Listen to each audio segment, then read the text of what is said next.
Povo de Deus, Isaías 47 e 48. Aqui no Isaías capítulo 46, fala sobre a queda dos ídolos da Babilônia. E aqui no capítulo 47, no capítulo 46, a queda dos ídolos da Babilônia. No 47, fala da queda da própria Babilônia. Ok? Então é um oráculo aí contra essa Babilônia, que sempre foi soberba, que de acordo com o versículo primeiro, ela era vista como, ela é retratada como a virgem, né? Aquela que nunca foi vencida, nunca adentraram as suas muralhas. Ela deixará de ser virgem, ela vai perder a sua glória, né? As muralhas que nunca haviam sido derrubadas será derrubada por Ciro. É isso? É a simbologia aqui da, da, da Babilônia. Aí você vê que às vezes nós nos escandalizamos, né, com alguma simbologia, algumas falas relacionadas à sexualidade, né? Olha aí a Bíblia aí falando diretamente. Olha a simbologia que a Bíblia está sendo colocada aqui. O próprio profeta, o próprio Deus está usando, né? Essa virgem será derrubada, a muralha dela será derrubada. Tá vendo? Ah, e aí, essa Babilônia ela sempre foi muito soberba, e ela foi usada por Deus, mas como já temos anunciado, ela não vai deixar de pagar também o seu preço. Versículo 3: as tuas vergonhas serão descobertas, né? Que quem vai fazer isso? Versículo 4: é o Santo de Israel, né? Senhor dos Exércitos. Seu nome é Santo de Israel, né? Versículo 5: assenta-te calada e entra nas trevas, ó filha dos caldeus, porque nunca mais serás chamada senhora de reinos, né? Então aquela polpa toda, né, da potência mundial já era, vai perder. E aí, um detalhe aqui interessante é que Deus usou a Babilônia para corrigir o povo dele, mas aqui tem um detalhe que fala que essa Babilônia abusou um pouquinho desse direito, né? Até sobre os velhos fizeram muito pesado o teu jugo, no final do versículo 6. Então eles abusaram. Isso também aconteceu lá com o povo edomita, né? Exageraram, porque o povo edomita já tinha uma rixa antiga lá com só de Esaú e Jacó, né? Porque edomitas são descendentes de Esaú. E aí existiu uma rixa antiga. E aí, se você ler lá o livro de Obadias, você vai ver que que eles foram muito longe na sua rixa, então vão pagar um preço por isso. Então Deus vê a justiça, ele entende que a penalidade precisa ser aplicada, mas também está de olho nos excessos, né? Está de olho nos excessos. Olha a soberba da Babilônia, no versículo 7: eu serei senhora para sempre. Tu vai ser senhora para sempre? Então tu vai cair, né? Olha o versículo 8: ouve isto, pois tu que és dada a prazeres. Então ali era um reino de muita orgia, né? Inclusive já aprendemos que isso é uma das grandes iscas das outras religiões, dos outros povos, porque o Deus de Israel sempre foi muito rígido nos seus preceitos. Outros deuses não, lá você tem vários deuses, tem muita orgia, é isso.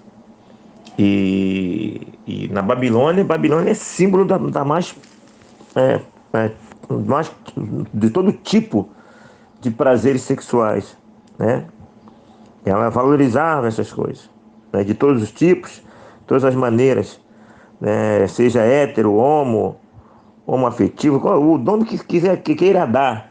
Ali é aberto a tudo. Inclusive é essa uma das políticas de grupos hoje em nossos dias. Muitas pessoas sonham, trabalham para que no Brasil e no mundo seja isso aqui, né? O hedonismo está aí, que entende que o prazer está quando a pessoa é livre, sem normas, né? Babilônia é isso aí. Babilônia é o tipo de vida, de mundo que hoje muitos anseiam. Ah, versículo 9. Mas ambas essas coisas virão sobre ti, no momento, no mesmo dia, perda de filho e viuvez. Então você vai ficar viúva, você vai ficar sem filho, você vai ficar desamparado. Uma mulher, naquela época, sem filho e sem marido, era uma mulher totalmente desamparada. Então você vai ficar desamparada. É isso, essa é a ideia. Olha o versículo aqui ainda no versículo 9. Das tuas feitiçarias, né? Da abundância dos teus muitos encantamentos. Eu não vai ficar viúva disso. Então, aí havia muita feitiçaria, muito encantamento. Então você vê, meu irmão, que não só aqui, mas em outros textos, a realidade espiritual existe, sempre existiu. A feitiçaria, tá vendo? Encantamentos. O mundo espiritual é real.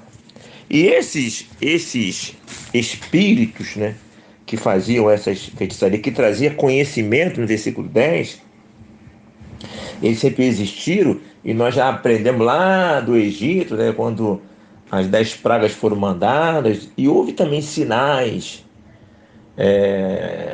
por parte dos encantadores, dos magos do Egito. Então isso sempre existiu, o mundo espiritual é uma realidade. Há sim muita farsa, claro, mas também há realmente atos de espíritos que continuam manifestando o seu poder com o objetivo de obter a adoração de pessoas.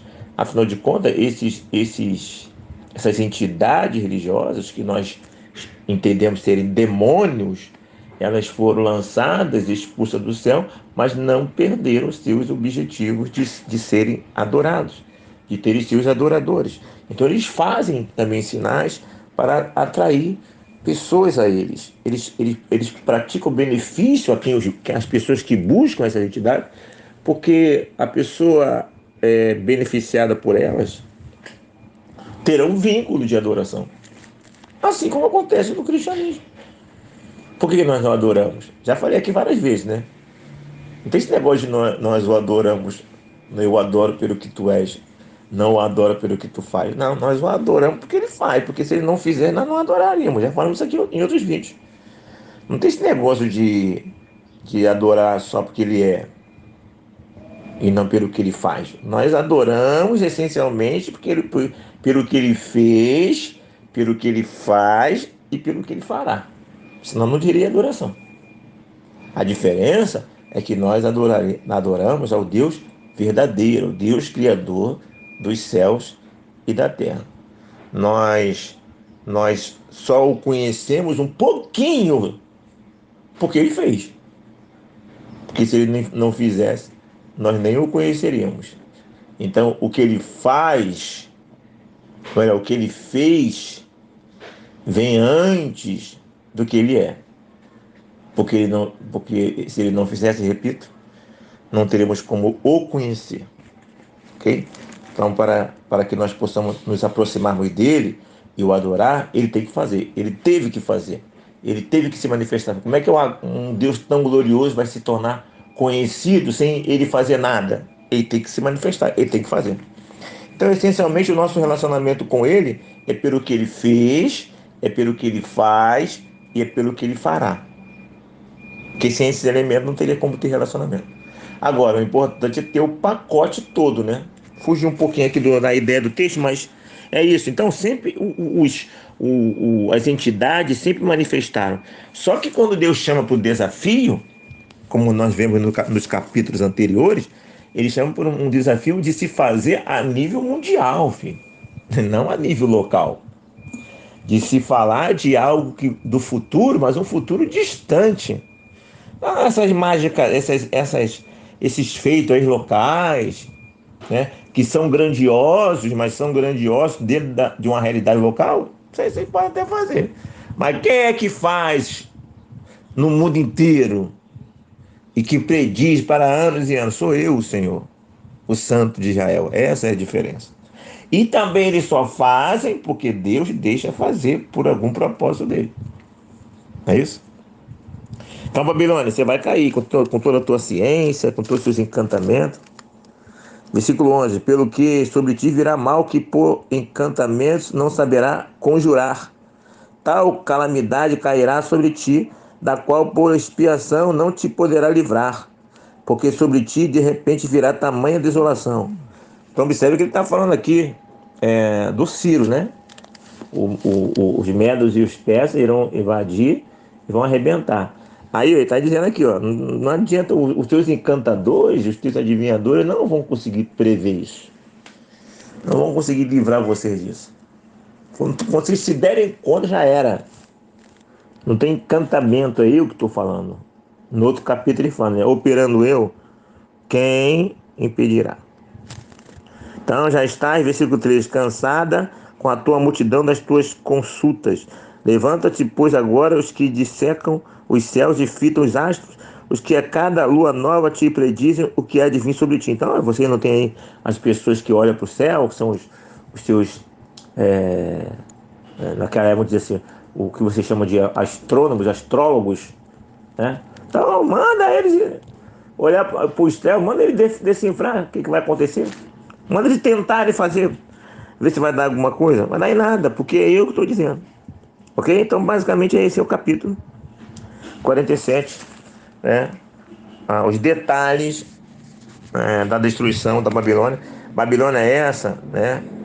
Que começou lá com aquele líder, que eu estou tentando lembrar o nome dele aqui, mas não estou conseguindo lembrar, que é lá da Torre de Babel, em Gênesis capítulo 11, né? A Babilônia começou lá, né? Na história da Torre de Babel, é isso.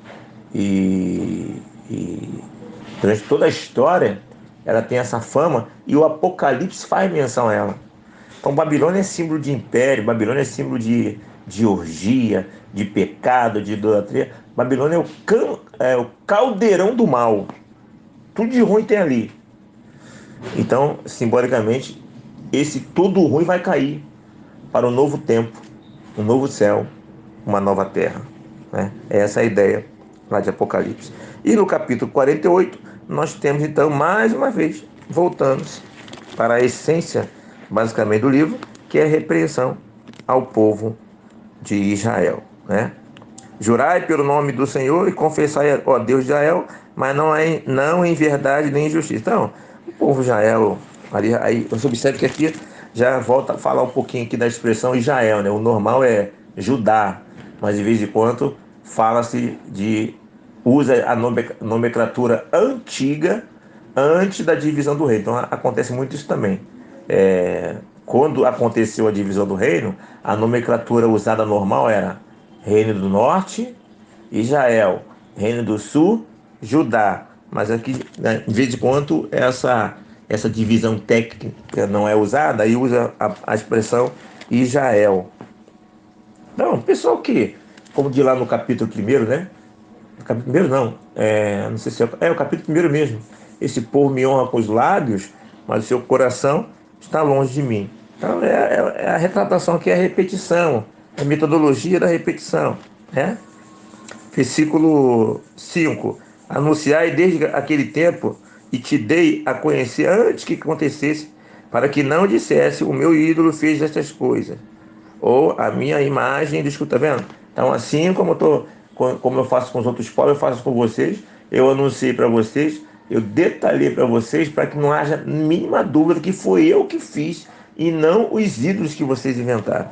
Então eu dei sinais suficientes a vocês do meu poder, mas não adiantou, né? Não adiantou. Mesmo com todo sinal de Deus, o povo continuou obstinado. Olha o versículo 11: por amor de mim é que faço isto, porque como seria profanado meu nome, a minha glória, não dou a outra. Então, o Deus tinha um nome a zelar, afinal de contas, ele é o Criador de céus e a terra. Não é isso? Não, claro, ele fez promessa a Davi, a Abraão, mas antes de tudo, é o nome dele, né? Ele tinha um nome a zelar. Meu irmão, minha irmã, você também, eu, todos nós, temos um nome a zelar. O nome individual, o meu nome, o nome familiar, né? Que tem vínculo familiar. Todos nós temos nossos nomes familiares. tem o nosso nome particular, tem o nome denominacional, tem o nome a zelar do título de cristão. Lembra daquela história? Ou você muda de vida, ou você muda de nome. Porque tendo o nome de cristão com esse comportamento não dá. Você tem um nome a zelar. Não dá para você ter o título de cristão com esse comportamento. Então, ou você muda de vida, ou você muda de nome. Então tem um nome a zelar. Nós temos vários nomes que precisamos zelar, né? Mas o povo de Israel, né, de Judá, não fez isso. E ele continua falando no versículo 2, eu sou o primeiro e o último, né? O alfa e o ômega. Então, mostrando, insistindo, dando palavra. E mesmo diante dessa sentença toda, gente, se o povo se arrependesse, como aconteceu com Nínive, tudo mudaria, com certeza. Versículo 14, o Senhor amou a Ciro e executará a sua vontade contra a Babilônia, tá vendo? Não é comum isso, mas já vemos várias vezes esses relatos, né? De alguma maneira Deus se relacionar com um propósito específico, fugindo à regra, que ele tem relacionamento com o povo dele, usou alguém que não, assim, pelo menos nossa visão, né, pelo menos para revelação geral, que não tem nada a ver com o povo dele. Então está usando a Ciro, ok? 16. 16 não. 17. Assim diz o Senhor, o teu Redentor, o Santo de Israel. Eu sou o Senhor teu Deus, que te ensina que é útil, e te guia pelo caminho que deveis andar. Deveis andar. Versículo 18. Ah, se tivesse dado ouvido ao meu mandamento. Aí lembra aí daquele hino que pode ser o nosso hino devocional de hoje, né? Ah, se meu povo me adorasse, né? Nani Azevedo, ah, se meu povo, né? Mostrando assim, porque se o povo tivesse feito da maneira que deveria ser feito, eles não passariam por nada daquilo. Meu irmão, isso é altamente aplicável ao dia de hoje. Se nós, como igreja de Cristo, fizéssemos como deveria ser feito, vivêssemos os mandamentos como deveria ser vivido, nós não estaríamos passando por tudo aquilo que passamos. Passamos no passado, no presente, e se as coisas não mudarem, vai continuar no futuro. Eu sempre digo, nós temos direito à mesa do melhor, mas nós nos comportamos, nós nos alimentamos com as migalhas. Nós somos povo de Deus, mas a nossa realidade é como a mulher cananeia, estrangeira. Ainda vivemos um evangelho de migalhas, podendo usufruir de muita coisa, infelizmente. E aí a graça de Deus é maior, essa graça nos levará para uma vida eterna, lá sim que usufruiremos de uma realidade totalmente satisfatória, mas poderemos começar a viver essa realidade aqui e dar continuidade muito mais excelente lá. Que a Bíblia fala que o reino dos céus está entre vós, que é gozo, é paz e alegria no Espírito Santo. Mas infelizmente, com esse evangelho pequeno que vivemos, temos que nos contentarmos com as migalhas do evangelho para vivermos, na verdade, os grandes churrascos, mocotóis, feijoadas, é isso? Rodízios no céu, porque aqui nós rejeitamos essa grande realidade. Encerrando, versículo 22, para os perversos, todavia, não há paz, diz o Senhor. Então, temos migalhas aqui, infelizmente, mas temos a garantia de uma realidade por meio da graça no céu. Mas para os perversos, não. Para os que rejeitarem, para os que negarem, para os que preferirem a Babilônia, então fiquem com a Babilônia e que possamos continuar pregando esse evangelho para resgatarmos pessoas desse mundo Babilônia, que cada vez mais tem tendência de ser mais Babilônia, ok? Aqui Pastor Renê, não deixe de inscrever em nosso canal, a tua função é se inscrever, nos apoiar, e a nossa função é produzir conteúdo. Pense em todas essas coisas e que Deus